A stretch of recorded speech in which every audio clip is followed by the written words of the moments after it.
Rachel Downey.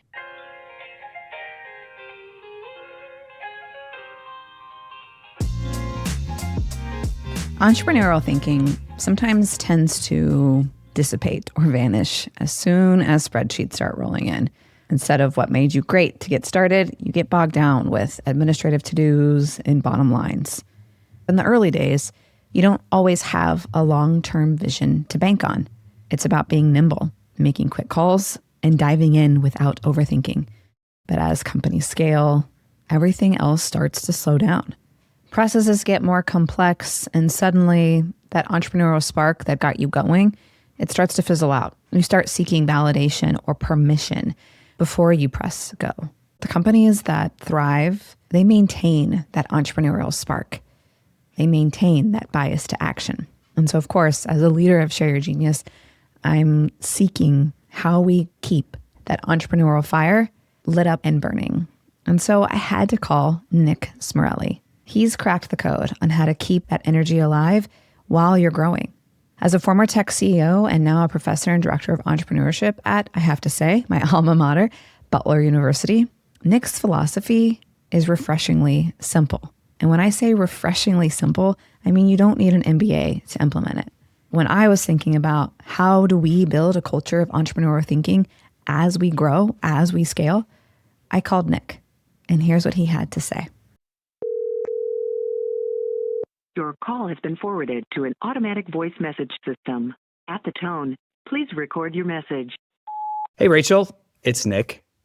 I got your question, and I'm actually sitting in my office right now, and on the board has rules of entrepreneurship that I share with my students at all times. So my favorite rule in the world is rule number 1, which is speed over perfection. As you're growing and evolving in a business, most organizations die often from slow decisions, not necessarily bad ones. So one of the rules that we use is if you have about 70% of the data, make the call. Think about that executive meeting where you feel like you're talking about the same darn thing week over week over week. So put it out in the world, see what happens, and be okay with the fact that you're gonna have to iterate on the fly. Rule number 2 is enthusiasm is a force multiplier. And I'll say like ritualizing enthusiasm is finding moments, whether it's daily, weekly, monthly, as a leader, as a person in the group, to spotlight wins, to share like why the heck does this matter, to think through strategic priorities and celebrate progress towards those. The strategy is lame. What people rally around is like conviction and enthusiasm around a strategy, and that's what they follow. That's the tail that they grab onto and say, I'm on board. Number 3 is one that I struggle with, starting scared. So normalizing risk-taking in the sense that as a CEO or anybody in the organization, think through normalizing imperfect action, celebrating times where you put something out in the world and it was wrong, but then here's what I learned from it. Number 4 is compounding your efforts. One of the topics that I love to think about is just as far as life is this idea of like consistency always beats intensity. Anybody who's ever read Atomic Habits, the like 1% better every day thesis, which 1% is actually really hard to get better every day. Entrepreneurial thinking is all about compounding your efforts. What does that mean? Looking at execution as key. So instead of like these like gigantic breakthroughs, these like gigantic business pivots, it's just thinking about what can we do to produce consistent execution. Number 5 is be a learning machine.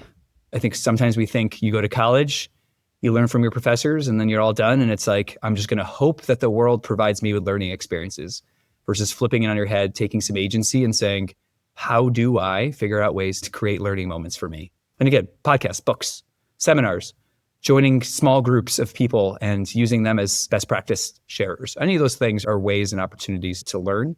Adaptability equals intelligence. So intelligence is no longer the key. Either you got it or you don't.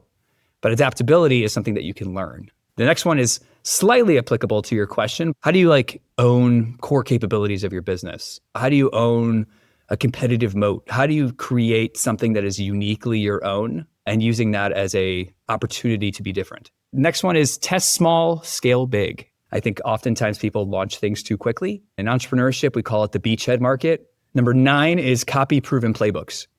Shamelessly steal from best-in-class operators. And I think oftentimes people fail here, not because they don't realize that this is important, but they benchmark other businesses like them. And then the last one, again, the idea that truth is a gift and feedback is a gift. And so how do you create mechanisms to share and give feedback to each other? I am sure you may have some questions on these, so give me a call anytime. Would love to chat. And I'm proud of what you're doing. Talk soon, Rachel.